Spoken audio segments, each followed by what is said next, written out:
ಶ್ರೀ ಪರಮಾತ್ಮನೇ ನಮಃ. ಶ್ರೀಮದ್ಭಗವದ್ಗೀತಾ ಅಥ ಸಪ್ತಮೋऽಧ್ಯಾಯಃ. ಜ್ಞಾನವಿಜ್ಞಾನಯೋಗಃ.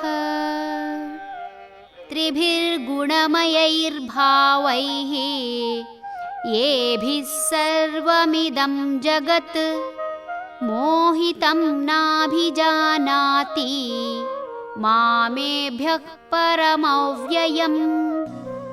ತ್ರಿಗುಣ ವಿಕಾರಗಳಿಗೆ ಗುರಿಯಾಗಿ ಭ್ರಮೆಗೆ ಒಳಗಾಗಿರುವ ಜನರು ಪ್ರಕೃತಿಗಿಂತ ವಿಲಕ್ಷಣವಾದ ನನ್ನ ಅವ್ಯಯ ಸ್ವರೂಪವನ್ನು ಅರಿಯರು.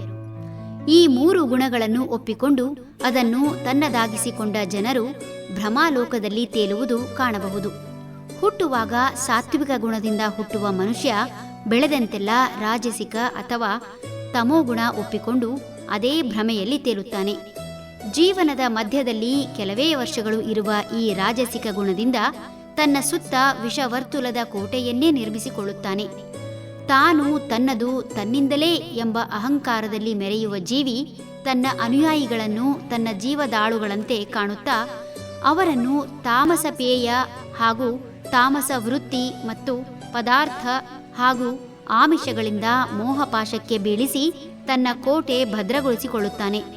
ಜಗತ್ತಿಗೆ ಆಧಾರವಾಗಿ ನಾಶವಿಲ್ಲದ ಆದರೆ ಒಂದು ಕಡೆಯಿಂದ ಇನ್ನೊಂದು ಕಡೆ ಚಲಿಸುವ ಆ ಭಗವಂತನನ್ನೇ ಮರೆಯುತ್ತಾರೆ. ತನ್ನ ಅವನತಿಗೆ ಇನ್ನೊಬ್ಬರನ್ನು ಅಥವಾ ದೇವರನ್ನೋ ಗುರಿಯಾಗಿಸುವ ಕೆಲವು ಮನುಷ್ಯರು ತನ್ನನ್ನು ತಾವೇ ತಾಮಸಿಕ ಗುಣಗಳಿಂದ ಕಟ್ಟಿಹಾಕಿಕೊಂಡು ರಾಜಸಿಕ ಗುಣದವರ ಬಣ್ಣದ ಮಾತಿಗೆ ಮರುಳಾಗಿ ಅವರು ಹೇಳಿದ್ದನ್ನೆಲ್ಲ ಮಾಡುತ್ತಾ ತಮಗರಿವಿಲ್ಲದಂತೆ ಬಂಧಿಯಾಗುತ್ತಾರೆ. ಸಾತ್ವಿಕರ ಸಾಧನೆಯನ್ನು ನೋಡಿ ತಾನು ಅವರಂತೆ ಸಾಧಿಸಲು ಅಸಾಧ್ಯ ಎಂದು ತಿಳಿಯುತ್ತಿದ್ದಂತೆ ಇಲ್ಲದ ಆರೋಪ ಮಾಡುತ್ತಾ ಸಾತ್ವಿಕರನ್ನು ನಿಂದನೆಯಿಂದ ತಮ್ಮತ್ತ ಬರುವುದನ್ನು ತಡೆದು ಅವರ ಹಿತನುಡಿ ತಿರಸ್ಕರಿಸಿ ತನ್ನನ್ನು ಯಾರೋ ಕಟ್ಟಿ ಹಾಕಿದ್ದಾರೆ, ನನ್ನ ಏಳಿಗೆ ಸಹಿಸಲಾರದೆ ತುಳಿಯುತ್ತಿದ್ದಾರೆ ಎನ್ನುತ್ತಾ ಮೋಜಿಗಾಗಿ ಇಲ್ಲದ ಸಮಯವನ್ನು ವ್ಯಯಿಸುವ ಈತನಿಗೆ ಉತ್ತಮ ಮಾರ್ಗದರ್ಶನ ಹಾಗೂ ಜೀವನದ ಪಾಠ ಕಲಿಯುವುದಕ್ಕೆ ಸಮಯವೂ ಇಲ್ಲ, ಮನಸ್ಸೂ ಇಲ್ಲ. ಕೊಚ್ಚೆಯಲ್ಲಿ ಬಿದ್ದ ಹಂದಿಯಂತೆ ಸದಾ ಮೋಜು ಮಸ್ತಿಗಳಲ್ಲೇ ತಲ್ಲೀನನಾಗಿ ಕ್ಷಣಕಾಲದ ಆನಂದಕ್ಕಾಗಿ ಸರ್ವಸ್ವವನ್ನೂ ಕಳೆದುಕೊಳ್ಳುವ ಈತ ತಮೋಗುಣ ಹೆಚ್ಚಿಸಬಲ್ಲ ಆಹಾರ ಪಾನೀಯಕ್ಕೋಸ್ಕರ ತನ್ನ ಗೌರವ ಹಾಳು ಮಾಡಿಕೊಳ್ಳುತ್ತಾನೆ.